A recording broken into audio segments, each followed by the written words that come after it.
Welcome back, ladies and gentlemen, to Men Who Talk Through Movies. I'm here, of course, you can see, with Jeb. Hello. And this is the second installment of our new series, The Man in the Movies, where we talk about a man in either the movie or sometimes, maybe, in the TV show that's really inspired us and been a big encouragement to us as we continue to grow as men. So, Jeb, how you doing today? I'm doing really good, Stephen. How are you? Man, this feels weird to not be a co-host. I know it is weird. Yeah, you're the guest today. I am the guest. Yes, This is gonna that's be who I am. it's gonna be really weird because right after we finish this, I'm gonna be the guest. You are going to be the guest. I I'll haven't be the host, I haven't been a guest in a long time. if at all, honestly. I've been a guest one time for a podcast that I did with another guy, and he never aired the podcast episode. That's I awkward. I guess he did not like me making a joke about my Halloween costume being the Denver Superman, which looked like a homeless version of Superman. Big oof. Yeah. Oh well. Oh well, his So loss. so Jeb, of course, I think anybody that knows you knows that you're a pretty big nerd. What gave it away? Was it the glasses? It's probably the fact that I can guarantee you on your wall right now are three nerdy posters. Two. Thank you, but there are two. Okay, I okay. guess th- technically four, but two of them aren't mine. There's two. I mean, technically there's four, but I mean, just But two who's of them aren't counting? mine. Who's Two of them counting? aren't mine. All right, so you enjoy the art of filmmaking and the art of TV Yes. shows and whatnot. Yes, So if anyone who's listened to this have not figured out by how many times I get on rants about good Christian filmmaking, not to say it's all bad. I want to state that it's not all bad, four's the record. but it is most of it is bad. Yeah. All right, so and not only that, not only are you a fellow nerd, but you're also someone who shares my passion of seeing positive male figures in movies and TV shows. Yes. So, if you were to pick right now, who's one of the ones that you would like to talk about? I think I want to talk about the character of Clark Kent. Good There choice. is a lot of renditions of Clark Kent. So I just want to talk about him as a whole. And then I'll talk about one that's fresh in my mind because me and Lindsay, my girlfriend, are watching through Smallville, which that's the one I think that really has landed a core with me. And by the way, if ladies and gentlemen, if you want to see the follow up for this, we didn't announce this in Caspian's episode when we talked about A Quiet Place, but this is what we're going to do for every episode of these. We're going to have up here, there's going to be a card that will take you, when it's made, to the episode of Men Who Talk Through Movies that is linked to the character that the guest is talking about. So, whenever Jeb is talking about this, a particular character or a particular show, just look to the card up here and it will take you to that episode. So, would you pick Clark Kent? What makes him stand out to you so much? As y'all, for those watching this, if you don't know, shame on you. I'm sorry, you've had how many episodes to know that we are Christians who love movies? Why are you just now listening to this? But I am a Christian, so I love seeing Christ figure and media, whether it's good, like Clark Kent, or not so good in other media, which I will not get to. Sometimes even the Christian media about Jesus is not the best representation of Jesus. Agreed. Very much agreed. One example being Jesus from Jesus Christ Superstar. Yep. But I love seeing Jesus because as Christians, a story of redemption is huge. We've talked about this a lot in some of the movies. I love a good story of redemption and the hope that brings. Well, Clark Kent Superman is that embodiment of that hope. I know not everyone needs a redemption arc or a redemption story. A lot of Superman villains do not get that. True. But the hope that Superman brings to the people, like, I forget who I was talking to about this. It was a buddy of mine from church. Clark Kent Superman needs to be the perfect balance of man and God. To a point, I disagree with that because I love Man of Steel and those movies, which depict Superman more of a god than a man. but he has those moments of his humanity. Mhm. But too many people are focused on his godhood. But then you have shows like Smallville, but this was intentional, where it focused more on his humanity and as he grew into that character, which I personally like. And again, as someone who watched that in high school, that was something I really needed. I Clark Kent spoke to me because I was able to relate to some of the things he went through. Like my senior quote from was from Smallville, which is weird. You would think it'd be from Psych, from Harry Potter, some of the things I loved, but I chose Smallville because of this quote itself. Challenges are what makes us who we are. The people I've lost and the things I've learned, I wouldn't be the same without them. And for those who haven't heard my testimony, you're going to hear a little bit about it now. Middle school was rough for me because it was year after year. I lost someone close to me. Started with my granddad in 6th grade. It started with a family friend in 7th grade. It was then one of the church moms who died from cancer in 8th grade. And then I freshman year, nothing happened, but it was that summer when I found one of my dogs dead. And I had to make the choice of, well, am I going to be a kid and just cry about it? Or am I going to be a man and bury my own dog? So, and seeing Clark Kent go through some of those struggles and talking about that, and that quote really did strike a nerve to me because of just going through that. Yeah. And that's, you mentioned this, and I love Superman. I've got a couple of different Superman shirts myself. I've watched most of the Superman stuff that you've watched. And one of the things that you mentioned, like these different views of Superman, like you said, how Man of Steel, more of a god figure. Mm-hmm. There's less humanity in him. There's still elements of it. Lois Lane is kind of like his grounding element that keeps him tied to the world. Mm-hmm. And I believe they haven't done it yet, but they hinted at it if it was going to become, a full-fledged DC universe, that Lois is the key, and Yes. that if something happened to Lois, all would be lost. And in one of the comic series, but before the universe got rewritten again, Lois Lane did die because Superman was tricked into believing that Lois was the Joker, and took him up into space and to kill him, and then suddenly it wore off and he realized, oh no, I've just killed Lois. Mm-hmm. And then he goes crazy, and that's when he becomes the evil ruler that he becomes. Yes.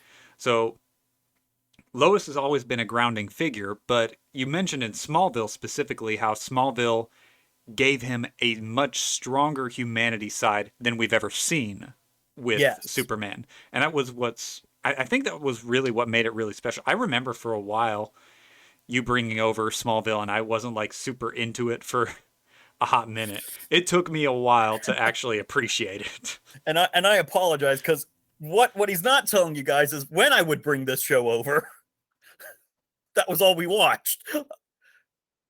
Yep. Part of it was just because that was the show I was hooked on at the time. Then it became, oh, Steven's about to leave for college. We gotta get this going. I remember that way too well. And I do apologize for that. It's okay. I came around.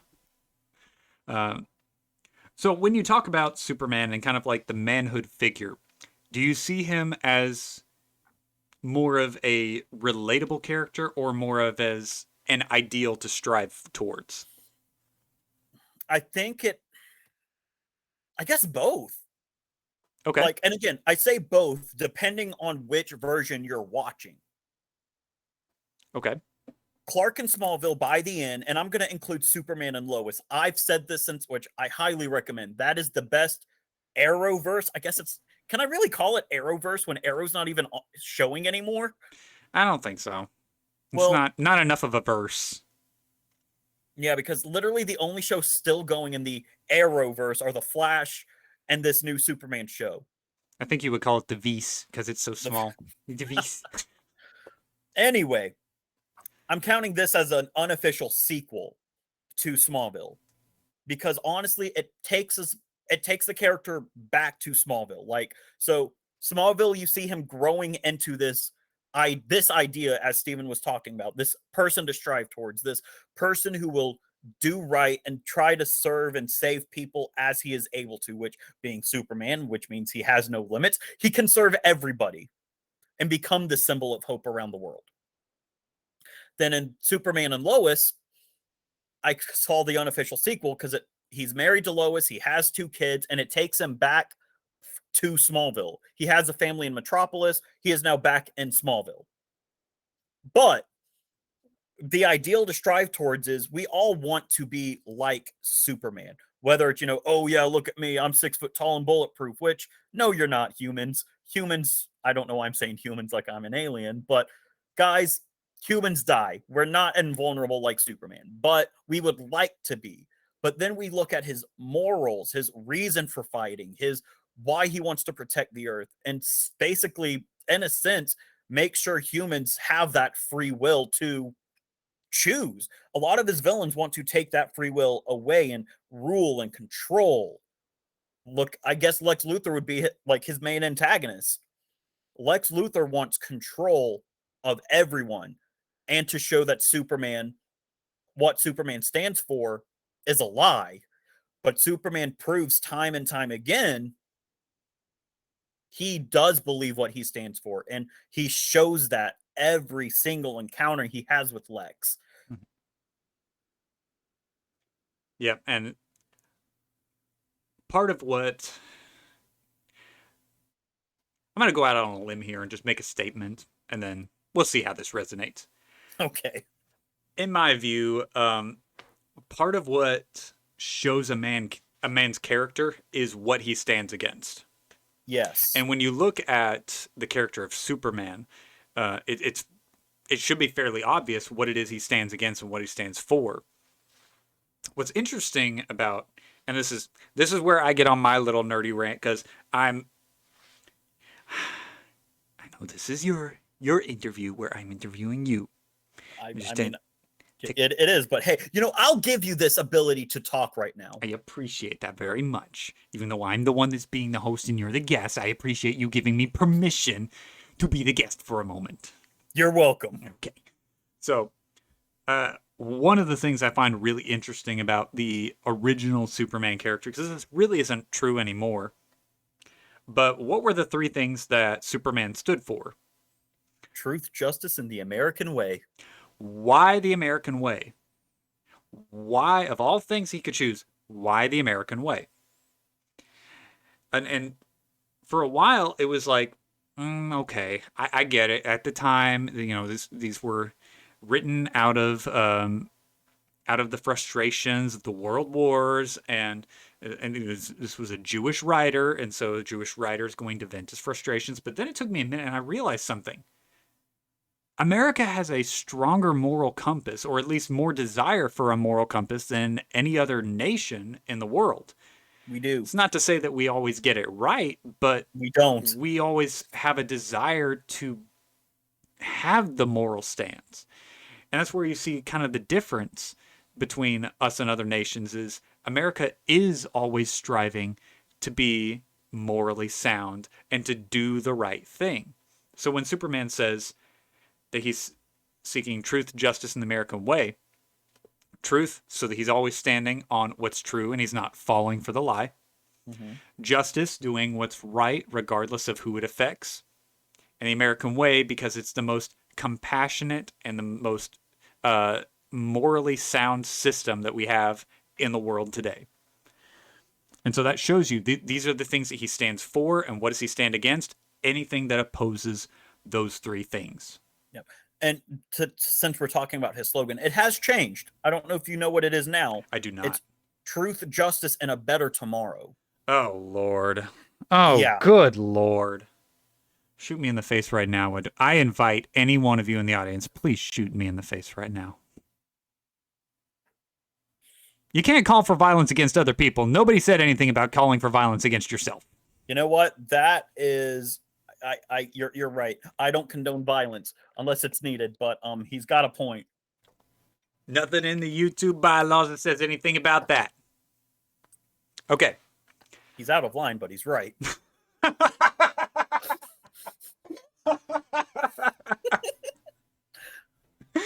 the one good thing that came out of the Winter Falcon. All right, so I know that this is kind of a character that you've kind of grown up with a little bit. He's someone that you've latched onto, unlike with Caspian, where this is kind of a more recent character, and this is someone that he came to appreciate later in life. You've kind of grown up with this character. Yes. Do you remember what it was that first drew you to this character? I think it was what he stood for. Because I know it's hard to believe now, people. I'm telling you this now. This is my official statement. I wasn't always a superhero fan. Yeah, I grew up with you, and I don't even believe that. Continue. There were just times where, like, I like Spider-Man, but that was probably it.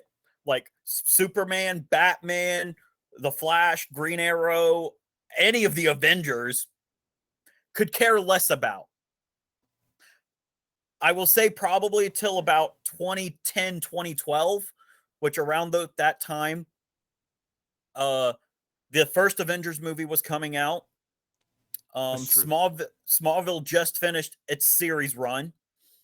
Man of Steel was about to come out. And I would say maybe sooner with this movie, but it wasn't until this year that I really got invested. The Dark Knight Rises was coming out. Ooh, yeah, that's right. So that was around the time my nerdism, I think, shone. It came out. I started liking these series because of the Christian elements that were being told, the story, the relatability is, and like, so I think, I don't know why when I was younger, like those animated series of Superman and Batman, they did nothing for me. I actively avoided them. Like, if I saw it on TV, I was like, well, changing the channel, or God forbid, go outside. But yeah, so I do think it was just specifically with Clark Kent Smallville.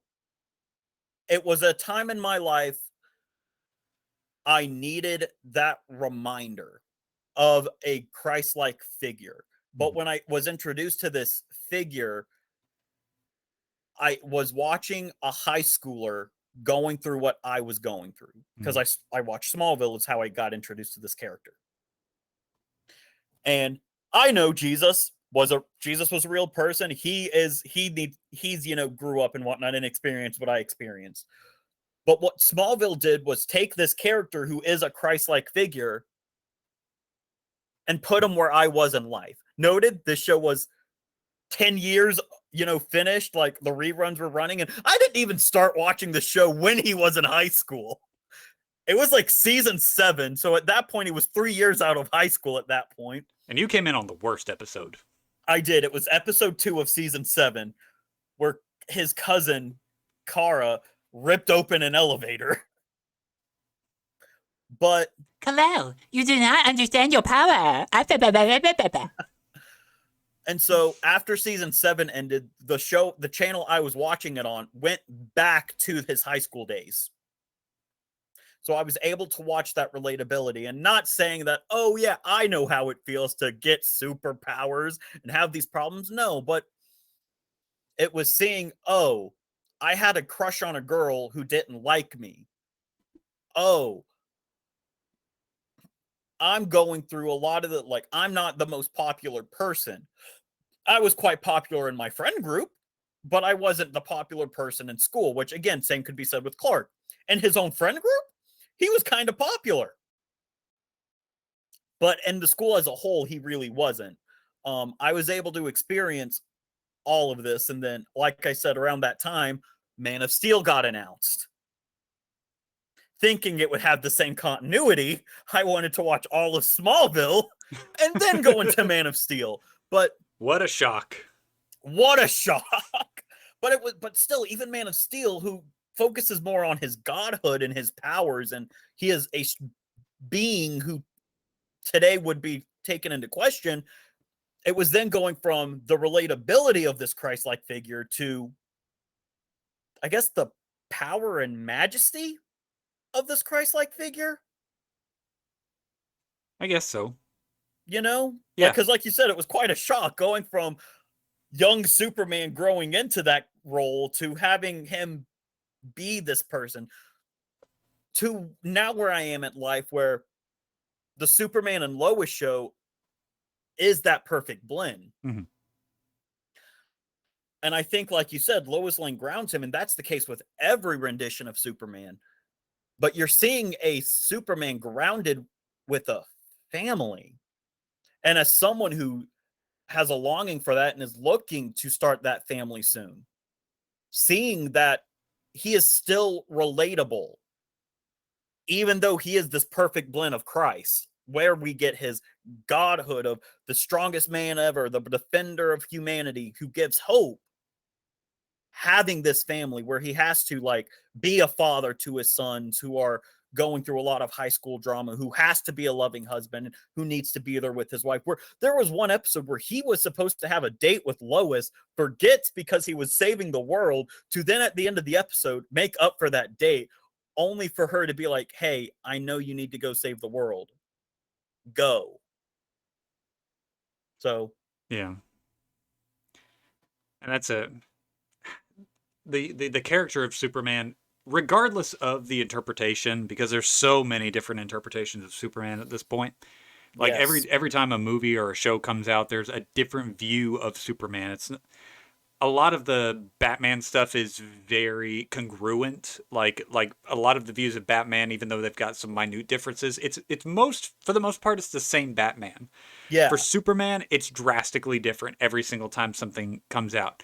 But every single time, it's this deeply complex character who's got the responsibility of the world on his shoulders, and Yes. I find that just a very important part to his character. Yes. And talking with responsibility, I'm not talking about this character, but I'm talking about this character. Oh, okay. Because as we started talking, this was another one I would have loved to talk about more of, but Peter Parker has that same, and again, doesn't matter the rendition or the interpretation. Peter Parker always, and I can say this now watching No Way Home and seeing where Peter Parker's story in the MCU goes, Peter Parker always has to juggle his normal life with his superhero life, with juggling that responsibility, but always choosing to do what is responsible. An example, the Spider-Man game, which if you haven't, if you haven't, you should totally go watch my Let's Play of. Fair warning, though, the first game is very loud for some reason. Peter Parker has to decide at the first moment of the game, am I going to go stop Wilson Fisk? Or am I going to pay rent and go to my job? And he chooses the responsible thing of stopping Wilson Fisk so the crime in New York can cease, or at least have a lowdown. Mm-hmm. And again, going back to Superman, that's really cool that Superman also struggles with, especially now, and where I'm watching him and Superman and Lois, of having to juggle responsibilities of a family and being the savior of humanity. Yeah. 100% agreed, my friend. All right, so we're going to go ahead and start to wrap this up. But as we wrap up, can you think of, let's say, 1 to 3 things that if somebody was getting introduced to the character of Clark Kent, what's 1 to 3 things that you would hope that they walk away with? Especially when it comes to men. What's 1 to 3 things you hope that they walk away with having a better understanding of? What he stands for. And this goes for every interpretation, guys. I get it. Zack Snyder, some of y'all think Zack Snyder did Superman dirty, but guys, that is not the case. Like, if you watch the Zack Snyder trilogy of these superhero movies, yes, he's very stoic. He's not very relatable, but if you see what he stands for, standing for right, like there's a scene in Man of Steel where he trashes a guy's semi-truck because he was harassing a woman in a bar. And he would not stand for that. So yes, was it misuse of his powers?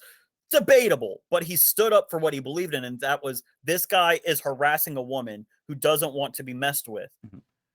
I'm going to make it right by teaching this guy a lesson of destroying his truck, which, guys, that's how this guy made a living. That's true. Understand that he is a Christ figure. Where this, like, I love Christ figures. I've mentioned that in the beginning. I'm mentioning this again. I love seeing Christ figures. So seeing how Superman I don't want to say equals Christ, but are similar. And you can let your eyes be open to what Christ did for you and the hope Christ can give you, while also seeing how Superman is the exact same thing to the people of Metropolis and the people of the world, where Superman gives these people hope and saves them when they basically ask to be saved, which is the same with Christ. Christ will save you if you only ask. And the third thing is, if I had to have a third thing, I would say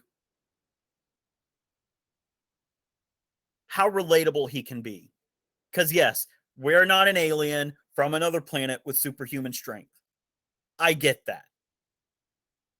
But watch Superman, especially in Smallville. I highly recommend Smallville. Like, it has its ups, it has its downs, but if you want to see how relatable Clark is, watch Smallville and see how he struggles through high school, losing his father, adjusting, growing up and adjusting to his powers, to becoming, like I said, that hero.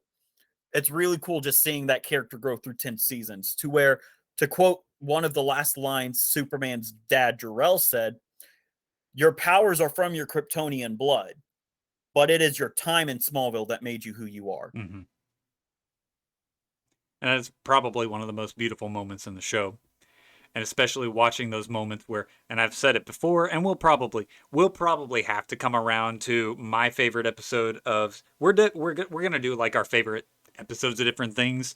And I know Jeb's gonna pull an episode somewhere. I'm gonna pull for one of mine, Smallville season 10 episode 1, because I feel like that was Yes. that was one of the episodes. It's right at the end of the show. It's the launch of the last season.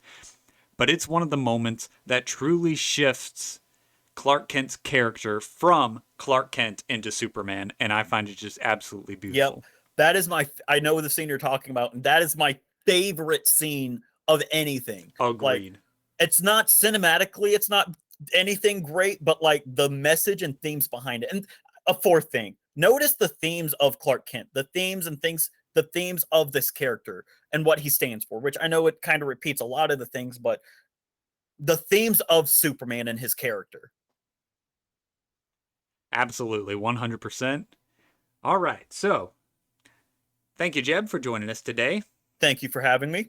All right, and like I said, if you want to see some of the content in which Jeb was talking about, just check right up here, and you will get to see some of those attributes and some of those qualities that Jeb was talking about today.